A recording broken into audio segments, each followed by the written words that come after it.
मंगलाचरण। नमो अरिहंताणं, नमो सिद्धाणं, नमो आयरियाणं, नमो उवज्झायाणं, नमो लोये सवसाहुणं। मोक्षमार्गस्य नेतारं, भेतारं कर्मभूभृतां, ज्ञातारं विश्वतत्त्वानां, वंदे तद्गुणलब्धये।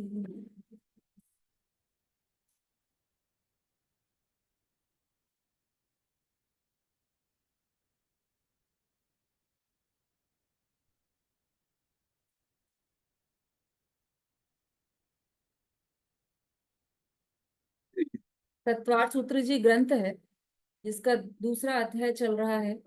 और अभी तक हमने जीव के असाधारण भाव, लक्षण, लक्षणाभास, जीव का लक्षण क्या है, इन सब बातों को समझा। अब कल से हम जीव के भेद और प्रभेद की चर्चा कर रहे हैं। जीव कितने प्रकार के हैं तो ये बताया, संसारिणो मुक्ताश्च। 10वें सूत्र में हमने ये देखा था, संसारिणो मुक्ताश्च, जीव दो प्रकार के हैं, संसारी और मुक्त। फिर इसके बाद 11वें सूत्र में हमने देखा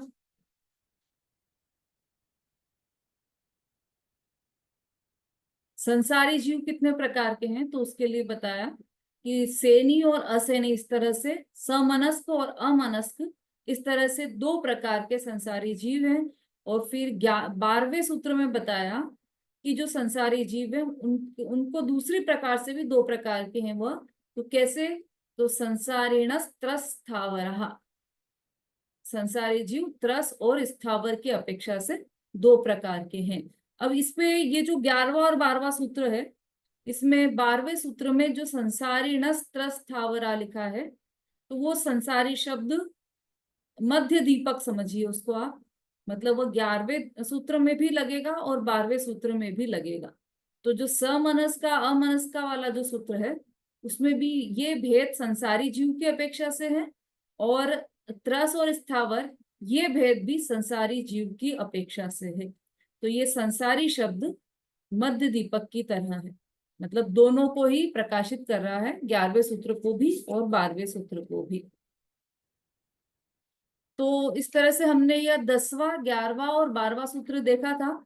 आज हम चल रहे हैं 13वें सूत्र की ओर, क्योंकि हमने अभी तक ये समझ लिया है कि संसारी जीव दो प्रकार के, त्रस और स्थावर। अब स्थावर जीव कैसे, कौन कौन से होते हैं, वो समझने के लिए हमें सूत्र नंबर 13 में आना होगा। पृथिव्यप तेजो वायु वनस्पतयः स्थावरः, पृथिव्यप्ते, पृथिव्यप तेजो वायु वनस्पतयः स्थावरः। हाँ, पढ़कर बताइए मंजू जी। पृथिव्यप तेजो वायु वनस्पतयः स्थावरा। हाँ, इसी के साथ दूसरा सूत्र भी हम इन दोनों को सूत्र को साथ में लेंगे, 13वें और 14वें को। तो क्योंकि ये दोनों स्थावर और त्रस के बारे में बता रहे हैं, तो पृथिव्यप तेजो वायु वनस्पतयः स्थावरः द्विइंद्रियादयस्त्रसाः, द्विइंद्रियादयस्त्रसाः। हाँ बोलिए। द्विइंद्रियादयस्त्रसा। हाँ ठीक है, शोभा जी। द्विइंद्रियादयस्त्रसा। ठीक है, सुषमा जी। द्विइंद्रियादयस्त्रसः। दोनों सूत्र बोलिए। पृथिव्यप तेजो वायु वनस्पतयः स्थावरः। हाँ बोलिए शोभा जी और सुषमा जी दोनों। मतलब पहले सुषमा जी आप बोलिए। पृथिव्यप तेजो वायु वनस्पतयः स्थावरः द्विइंद्रियादयस्त्रसः। पृथिव्यप नहीं, व्यप आधा वह है, पृथिव्यप। व्यप, व्यप तेजो, पृथिव्यप तेजो, व्यप तेजो, पृथिव्यप तेजो, आधा प और ते, ते में आधा अच्छा, जुड़ा हुआ है, तो पृथिव्यप तेजो। पृथ्वी व्यप तेजो। हाँ बोलिए शोभा जी।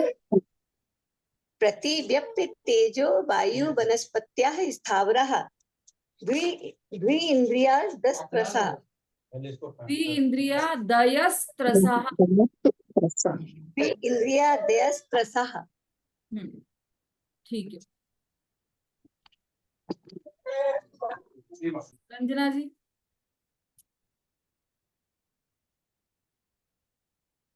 जय जिनेन्द्र दीदी।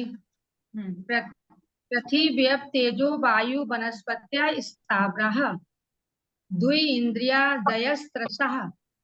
हाँ ठीक।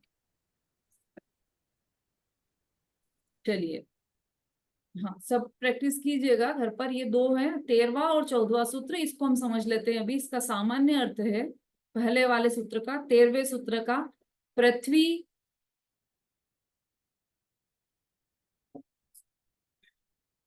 पृथ्वी का एक, जल का एक, अग्नि का एक, वायु का एक और वनस्पति का एक, यह 5 प्रकार के स्थावर जीव हैं। पृथ्वी का एक, जल का एक, अग्नि का एक, वायु का एक और वनस्पति का एक, ये 5 प्रकार के स्थावर जीव हैं। एकेंद्रिय जीव हैं, मतलब इनकी एक ही स्पर्शन इंद्रिय ही होती है, ऐसा यहाँ पर बताया है।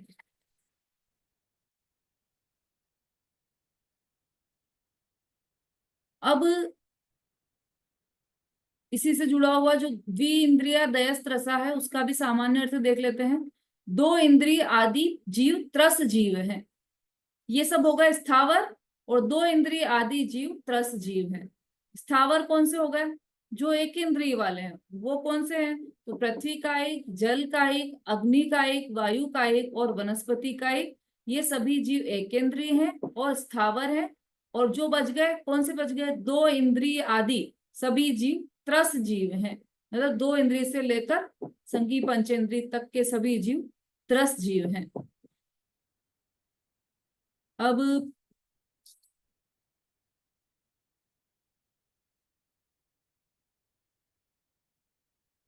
हाँ, इसमें जो मुख्य बातें वो चलो, हाँ टीका पढ़िए रेखा जी।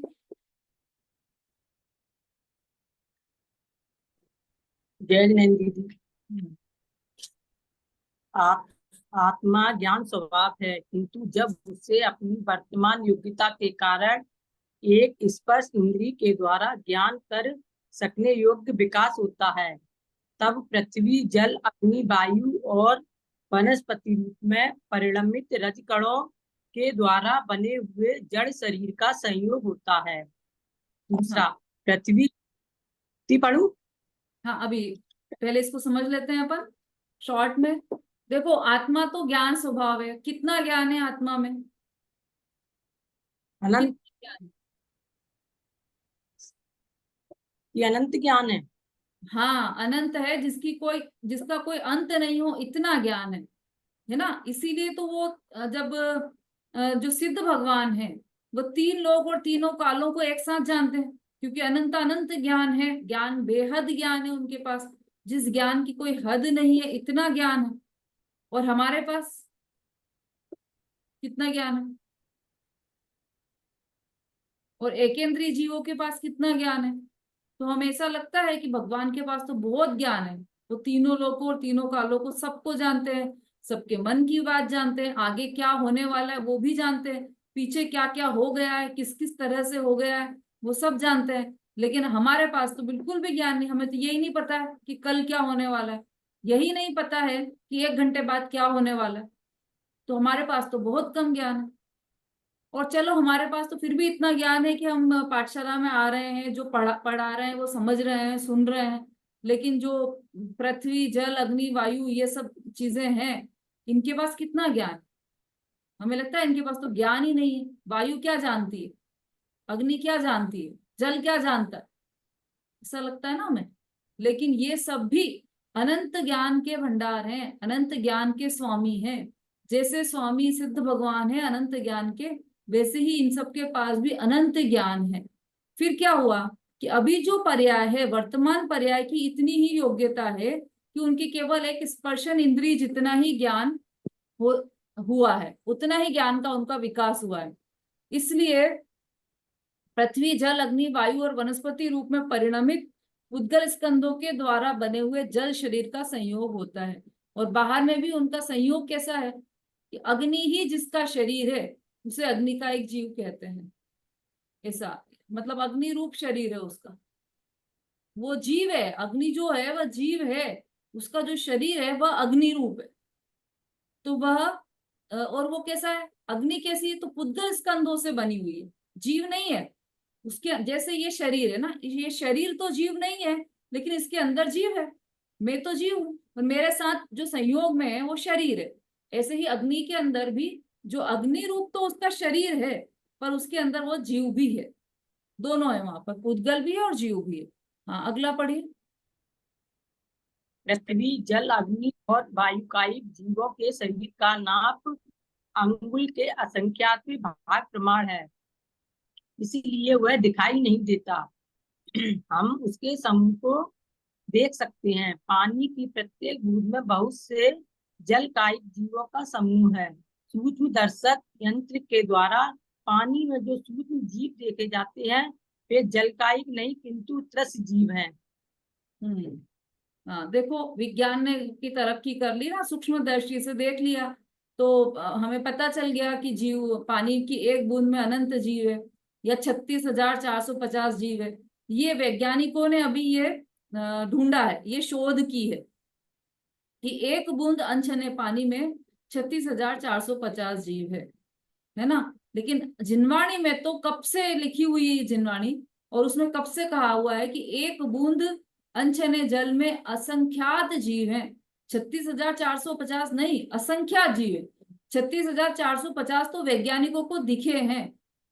तो वो जो असंख्यात जीव है वो त्रस जीव है, जो माइक्रोस्कोप से दिखाई दे रहे हैं वो सब त्रस जीव है। त्रस जीव मतलब 2 इंद्रिय और 2 इंद्रिय से अधिक वाले जीव, वो सब त्रस जीव है। और एकेंद्रीय जीव तो दिखाई नहीं दे रहे उसमें, ऐसे वो एकेंद्रीय जीव है। और वो क्यों, वो जब पूरा समूह हो जाता है, जैसे अग्नि, अग्नि का एक शरीर वाला एक जीव यदि अग्नि हो तो वो दिखाई भी नहीं देता हमें, लेकिन वो पूरा बहुत सारे अनंत जीव इकट्ठे हो जाते हैं अग्नि के शरीर वाले, तब हमें वो आंखों से दिखाई देते हैं कि यह अग्नि है। हम उनके समूह को देख सकते हैं, ऐसा लिखा है ना इसमें। चलिए, अब ये इसके नीचे का जो है वो, अब इसमें तो है लेकिन थोड़ा सा और इसको सरल करके मैं समझा रही हूँ आपको। ये जो पृथ्वी आदि 5 स्थावर जीव हैं, वो ये जिनागम में 4-4 प्रकार के कहे हैं। एक एक स्थावर जीव 4-4 प्रकार के हैं। कैसे कि जैसे सबसे पहले हमने पृथ्वी का एक जीव लिया, तो वो पृथ्वी का एक जीव में जो स्वयं से ही बनी हुई अचेतन जमीन है उससे कहते हैं पृथ्वी। अचेतन जमीन, जमीन भी है ना, केवल जीव ही जीव नहीं है, जमीन है ना, तो वो पुद्गल है, अजीव है, अचेतन है, तो वो क्या कहलाती है, पृथ्वी। दूसरा, जिस पृथ्वी में से जीव निकल गया हो उसे पृथ्वी काय कहते हैं। पहला था पृथ्वी, दूसरा है पृथ्वी काय। तो जिस पृथ्वी में से जीव निकल गया तो केवल काया पड़ी रही तो उसे कहेंगे पृथ्वी काय। जैसे मनुष्य के शरीर में से जीव निकल जाए और शरीर पड़ा रह जाए तो उसको क्या कहते हैं, शव, लाश, ऐसा कहते हैं ना। ऐसे यहाँ पर पृथ्वी के जो अचेतन पृथ्वी है उसमें जो जीव था वह निकल गया तो उसे क्या कहेंगे, मतलब जो पृथ्वी है उसमें तो जीव और शरीर दोनों है ना, तो वो जो शरीर को छोड़कर जीव निकल गया तो पृथ्वी वाली जो शरीर पड़ा रहा उसे कहते हैं पृथ्वी काय। ठीक है। तीसरा, पृथ्वी कायिक। पृथ्वी कायिक किसे कहते हैं, जीव सहित पृथ्वी को पृथ्वी कायिक कहते हैं। ऐसी पृथ्वी जिसमें जीव भी है और अचेतन पृथ्वी भी है, तो ऐसे जीव सहित जो पृथ्वी है उसको पृथ्वी कायिक कहते हैं। 3 हो गए, पृथ्वी, पृथ्वी काय और पृथ्वी कायिक।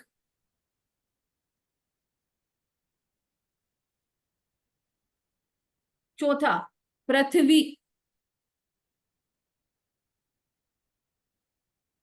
हाँ, पृथ्वी तो पहला हो गया था। पृथ्वी जीव, जो जीव पहले शरीर को छोड़कर पृथ्वी काय में जन्म लेने के लिए जा रहा है जब तक वह पृथ्वी को अपने शरीर रूप से ग्रहण नहीं कर लेता तब तक उस जीव को पृथ्वी जीव कहते हैं। चौथा है पृथ्वी जीव, मतलब एक गति को छोड़कर दूसरी गति में जाता है ना जीव, तो पिछली गति को छोड़ दिया और अब वो पृथ्वी में जन्म लेने जा रहा है, पृथ्वी काय में जन्म लेने जा रहा है। तो जब वो जन्म लेने जा रहा है, मतलब अभी उसने जन्म नहीं लिया है पृथ्वी काय के रूप में, लेकिन उससे पहले ही उस जीव को पृथ्वी जीव कहते हैं, पृथ्वी जीव कहते हैं। देखो अभी ये पृथ्वी काय पर घटित किया है, अब वनस्पति काय पे घटित करते हैं, है ना। ये सब पांचों में ही लगेगा, ये समझ लेना। देखिए जो निर्जीव वनस्पति है वह हो गई वनस्पति, वनस्पति काय में। जो जीव रहित वनस्पति है वह वनस्पति कहलाती है। जैसे लकड़ी और लकड़ी से बनी हुई वस्तुएं, ये सब वनस्पति कहलाती है ना। लकड़ी के हमारे दरवाजे बनते हैं, पलंग बनते हैं, तो ये सब निर्जीव लकड़ियां हैं। और ये मतलब इसमें वह लकड़ी जिसमें से जीव निकल गया है तो ये लकड़ी बच गई, तो इसे क्या कहेंगे, वनस्पति। जिस वनस्पति में से अभी अभी आज ही जीव निकला है वह वनस्पति काय है ना। ऐसी हरी सब्जियां, फल या पेड़ जिसमें अभी अभी जीव निकला है वह वनस्पति काय कहलाता है। फिर तीसरा कौन सा आया, वनस्पति कायिक। जिस वनस्पति में अभी भी जीव विद्यमान है उसे वनस्पति कायिक कहते हैं। जैसे पेड़ जो लगा हुआ है वो वनस्पति कायिक है क्योंकि उसमें अभी भी जीव है ना, इसलिए वो वनस्पति कायिक है। और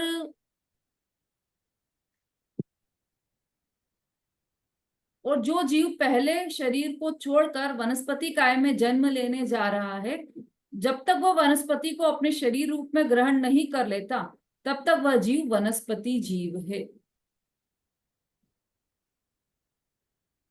ठीक है, ये चार हो गए, वनस्पति, वनस्पति काय, वनस्पति कायिक और वनस्पति जीव। ऐसे ही हमने पृथ्वी में भी देख लिया। अब बाकी के जो तीन बचे उसमें भी आप घटा लीजिए, अग्नि कायिक, वायु कायिक और जल कायिक, ये तीनों में भी आप घटा लीजिए। कौन घटाकर बताएगा? अच्छा पहले प्रश्न है कुछ, बोलिए रेखा जी। नहीं दीदी, वो पहले का एंड्रेस है। अच्छा अनीता जी।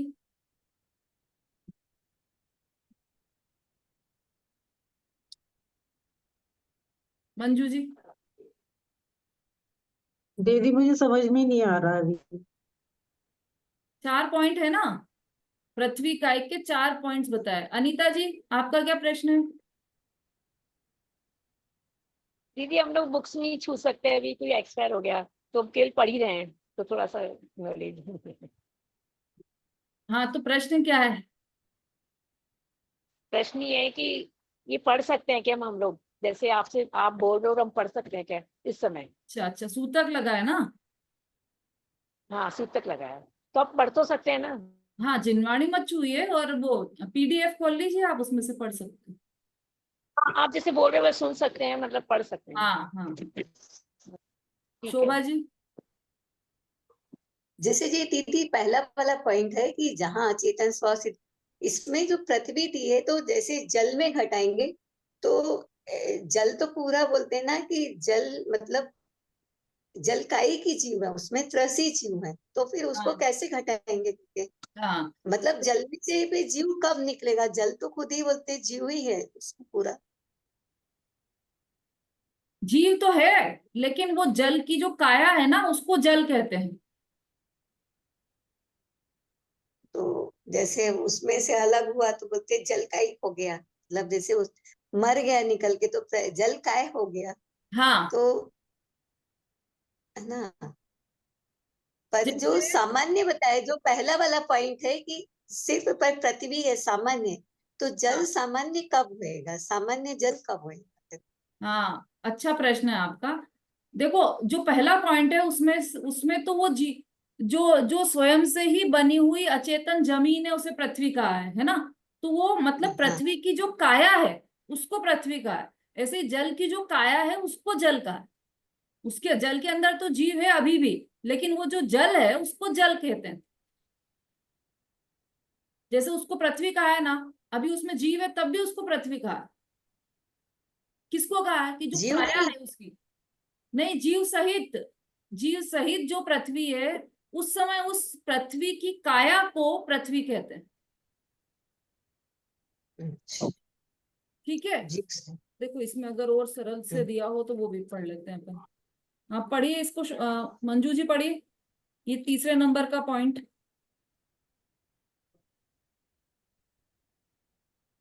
हम्म इन पृथ्वी आदिकों के चार चार भेद कहे गए हैं।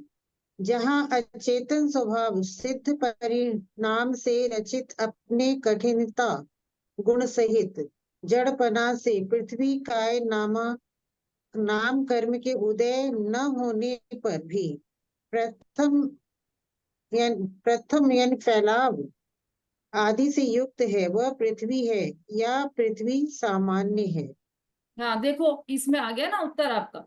अचेतन स्वभाव सिद्ध परिणाम से रचित अपने कठिनता गुण सहित जड़पना से पृथ्वी काय नाम कर्म के उदय न होने पर भी, ये तो अचेतन है ना, तो इसमें नाम कर्म का उदय आएगा नहीं। पृथ्वी की बात चल रही है अभी, तो जो पृथ्वी के जो कण है ना, कण, ये अचेतन है, और इसमें इसलिए इसमें पृथ्वी नाम कर्म का उदय नहीं है। पृथ्वी नाम कर्म का उदय तो जीव का है। जो जीव उस पृथ्वी में जन्म ले रहा है, उसको पृथ्वी नाम कर्म का उदय है। लेकिन जो पृथ्वी के कण है वो तो अचेतन है ना। अपने अजीव कठिनता तो गुण सहित जड़पना से पृथ्वी का है नाम कर्म के उदय न होने पर भी फैलाव आदि से युक्त है, वो पृथ्वी है या पृथ्वी सामान्य, जिसको हम पृथ्वी कहते हैं। मिट्टी को हाथ में उठा लो ऐसे, पृथ्वी, उसको पृथ्वी कहते हैं। देखो जिस काय में से पृथ्वी इसमें है ना, जी जैसे मनुष्य है, अभी अभी अपन है, शोभा जी, जैसे आप है, तो आप जीव है कि शरीर है? दोनों ही, अभी तो जीव भी है शरीर भी है, दोनों ही अभी तो है तो जीव, पर अभी जब भी तो शरीर के साथ है तो दोनों ही। मैंने पूछा आप जीव है या शरीर है? जीव है, जीव है। बस इतना सा उत्तर चाहिए था। आप शरीर थोड़ी हैं। ये तो हमें, अब तो हमें ये दृढ़ विश्वास होना चाहिए कि मैं तो जीव ही हूँ। जीव मैं तो जीव हूँ, और मेरे संयोग में ये जो शरीर है, वह शरीर चेतन है कि अचेतन है? अचेतन है। अचेतन है। ऐसे ही जो पृथ्वी नाम कर्म के उदय वाला जो जीव है, जो पृथ्वी में जन्म लिया है जिसने, वो पृथ्वी वाला जीव अलग है, और उसका शरीर जो पृथ्वी रूप है पृथ्वी वो अचेतन है। वो जीव वो नहीं है, उसमें वो अचेतन है। ऐसे ही जो जल का एक जीव है, जल का एक जीव में मतलब जल में जो जीव है वह तो जीव है, लेकिन उसकी जो बॉडी है, उसका जो शरीर है, जल रूप जो शरीर है, वो जल, उसे जल कहते हैं। बॉडी में जीव होते हुए भी वो बॉडी अचेतन है, तो उस बॉडी को अपन जल कह रहे हैं। अभी जीव है लेकिन उस बॉडी को अपन जल कहते हैं। ऐसा नहीं कि जीव हट जाएगा तब जल कहेंगे, ऐसा नहीं। बॉडी में जीव है तब उसे जल कहेंगे। हाँ पढ़िए आगे का। जिस काय में से पृथ्वी का एक जीव मरकर निकल गया है, सो पृथ्वी काय है। हाँ, जिस काय में से पृथ्वी का एक जीव मरकर निकल गया है, सो पृथ्वी काय है। मतलब जैसे मिट्टी है, तो उस मिट्टी के उस अंश, अब इतनी सारी मिट्टी में तो अनंत जीव है, लेकिन मिट्टी का एक कण उठाया हमने, एक कण में भी अनंत जीव है, लेकिन उसमें अपन एक जीव की बात करते हैं। यदि जैसे वो जीव निकल गया तो उस समय वह पृथ्वी पृथ्वी काय बचा, काय है, काय बचा। क्योंकि उसमें से जीव निकल गया, केवल काय बच गई है, इसलिए वह पृथ्वी काय है। ऐसे ही जल के संबंध में भी समझ लेना कि जल में से जब जीव निकल गया है, उस समय के लिए वह जल काय है। आगे पढ़िए। जिनने पृथ्वी का शरीर धारण किया है, वे पृथ्वी का ही जीव है। हाँ, मतलब ये यहाँ पर बात कर रहे हैं जीव सहित पृथ्वी वाली, वह पृथ्वी जो जीव सहित है, जिन्होंने पृथ्वी का शरीर धारण किया है वे पृथ्वी का एक जीव है। अब आपको ऐसा लग सकता है कि पहले वाले में और इसमें क्या अंतर है? पहले वाले में भी तो जीव सहित पृथ्वी सहित जीव था, जीव भी था और पृथ्वी भी थी। यहाँ पर भी जीव भी है और पृथ्वी भी है। एंगल की बात है। देखो वहां पर वो पृथ्वी को पृथ्वी का है, शरीर को शरीर का है। यहाँ पर जीव कौन सा है? तो जीव पृथ्वी का एक जीव है।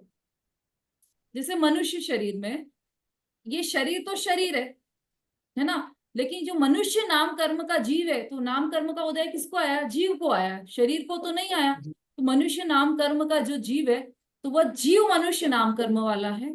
ऐसे यहाँ पृथ्वी का एक में जो वो पृथ्वी है, अचेतन जो पृथ्वी है, वह तो हो गई पृथ्वी। और जो जिस जीव ने पृथ्वी का शरीर धारण किया है, वो पृथ्वी का एक जीव है। चौथा, पृथ्वी के शरीर को धारण करने से पूर्व विग्रह गति में जो जीव है उसे पृथ्वी जीव कहते हैं। इस प्रकार जलकाई इत्यादि अन्य 4 स्थावर जीवों के संबंध में भी समझ लेना चाहिए। पृथ्वी के शरीर को धारण करने से पूर्व विग्रह गति में जो जीव है, अभी वो पृथ्वी के शरीर में आया नहीं है, लेकिन एक दूसरी गति को उसने छोड़ दिया है। पिछली गति को छोड़ दिया है और अगली गति में आया नहीं। तो बीच का जो समय रहता है उस समय वो विग्रह गति में, और वो अभी वो धारण करने वाला है पृथ्वी का शरीर। तो वो उसके पहले उस जीव को पृथ्वी जीव कहेंगे। विग्रह गति वाले जीव को ही पृथ्वी जीव कहेंगे। ठीक है, चारों और पॉइंट पढ़ना क्लियर हो गए? ये चारों पॉइंट क्लियर हुए या नहीं तो आगे बढ़ेंगे अपन फिर। दीदी, पहला पॉइंट जो आपने लिखवाया ना वो मेरा छूट गया है, एक बार रिपीट कर दीजिए ना दीदी।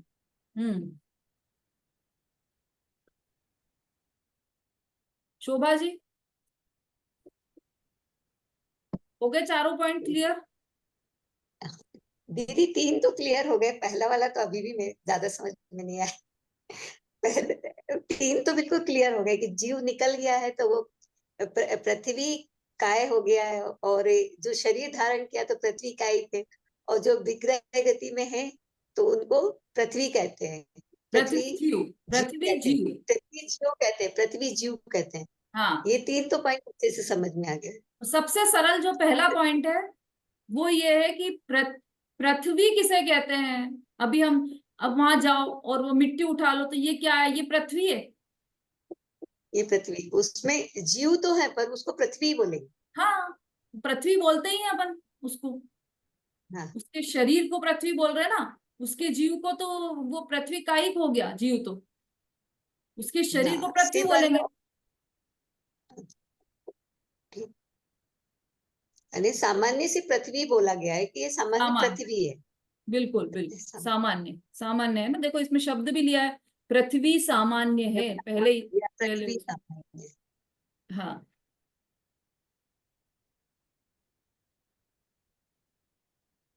हाँ अनीता जी, कोई प्रश्न है आपका?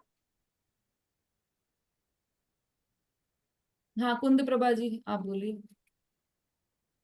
हाँ दीदी, ये जो पानी वाली बात थी ना, जल कायक वाला, तो दीदी इसमें मतलब क्या समझे, थोड़ा सा कंफ्यूज हो रही हूँ। जैसे मेन स्रोत है पानी का, मान लीजिए का कुआं है मेन स्रोत, तो वो अपन जल कायक बोलेंगे क्या? हाँ देखो, पहले तो ये ध्यान रखो कि ये जो 4 पॉइंट है वो चारों एक ही चीज के लिए, 4 अलग अलग जगह ढूंढने नहीं जाना है कि ये यहाँ पर पृथ्वी का ही है, यहाँ पर पृथ्वी का है, यहाँ पृथ्वी जीव है और यहाँ पृथ्वी, ऐसे 4 अलग अलग ढूंढने नहीं जाना है। केवल एक पृथ्वी जीव के बारे में जरूर कह सकते हैं क्योंकि वो विग्रह गति में अभी अभी यहाँ पर नहीं है, इसलिए वो पिछली गति की बात हो गई, विग्रह गति की बात हो गई, है ना। बाकी के जो 3 है वो इसी में घटित करना है। तो ऐसा नहीं कि कुएं का जल जो है वह जल कायिक है और नदी का जल है वो जल का है, ऐसा नहीं। एक ही पानी में घटित होना है। सभी पानी है, चाहे जल का हो, चाहे कुएं का हो, चाहे समुद्र का हो, चाहे बारिश का हो, कोई सा भी पानी हो, सब पानी में एक बूंद में अनंत जीव है ना। कोई सा भी पानी हो, एक बूंद पानी में अनंत जीव है ना। अब वो उन्हीं पर ये चारों पॉइंट्स घटाना है। जल का एक जीव। जल सभी जल कहलाता है, सभी को तो पानी कह रहे हैं हाँ, अपन।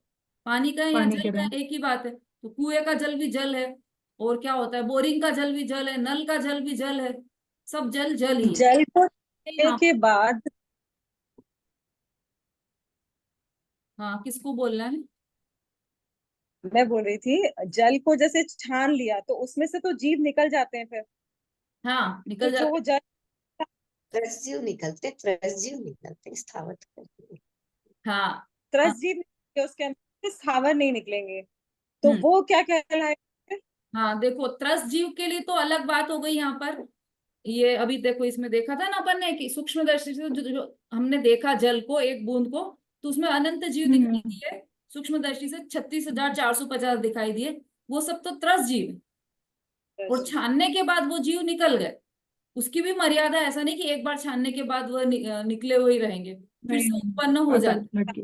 जैसे छाना और तुरंत छना हुआ जो जल है, उसमें वह जीव नहीं होते हैं, त्रस जीव नहीं होते। लेकिन जो जल है, जल जल तो है ही ना वहां पर। तो जहां जल है वहां हम्म। पर जल का एक जीव भी है। तो एकेंद्रीय जीव तो है ही उसमें। त्रस जीव निकल जाते हैं, लेकिन एकेंद्रीय जीव, स्थावर जीव तो उसमें है ही, छानने के बाद भी। तभी तो ये जो दूसरे लोग होते हैं ना, अन्यमति, वो ऐसा तर्क करते हैं कि क्यों ये तो जैनियों को पानी छानने का बहुत शौक है, ट्रेन में भी छन्ना लेके पहुंच जाते हैं और पानी छानते रहते हैं।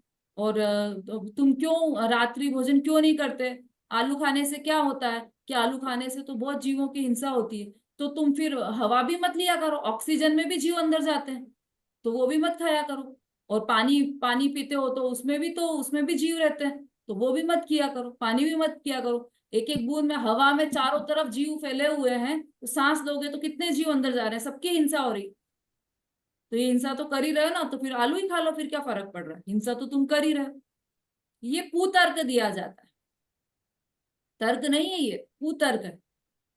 क्योंकि जितना बच सकते हैं उतना तो हम बचेंगे ही। कुछ हम नहीं। त्रस जीवों की हिंसा, बहुत तीव्र पाप का बंध, त्रस जीवों की हिंसा से तीव्र पाप का बंध होता है। तो उस इतना तीव्र पाप का बंध न होकर इतना हुआ है कि अभी मंद पाप का बंध हो रहा है। पाप तो बंध रहा है, पानी पीने में भी पाप पाप का बंध तो हो रहा है। ऐसा नहीं कि पुण्य बनने लग गया। छान कर पानी पी लें तो पुण्य का बंध नहीं होगा, पाप का ही बंध होगा उसमें भी। लेकिन उतना तीव्रता नहीं रहेगी पाप की, जैसी कि अनछने पानी को पीने में रहती है ना। और दूसरा, परिणामों की संभाल हो जाती है। तीसरा, यहाँ पर हम्म। पानी छान कर पीते हैं हम, तो उसमें क्या होता है कि मतलब वो इसलिए पिया जाता है पानी छान के। हवा हवा ऑक्सीजन लेना, पानी छान कर पीना, ये जीवन के लिए, मतलब जीवन को टिकाए रखने के लिए महत्वपूर्ण चीजें हैं। इसके बिना जीवन नहीं टिक सकता। ऐसा ऐसा पॉसिबल नहीं कि श्वास नहीं ले, श्वास तो लेना ही पड़ेगी। तो जिससे जीवन टिक जाए, बस इतना ही पाप, मतलब हमें, हम कर सकते हैं, करना तो नहीं चाहिए वो भी, लेकिन इतना ही पाप किया जाता है। अधिक पाप का अधिक पाप को त्याग किया जाता है।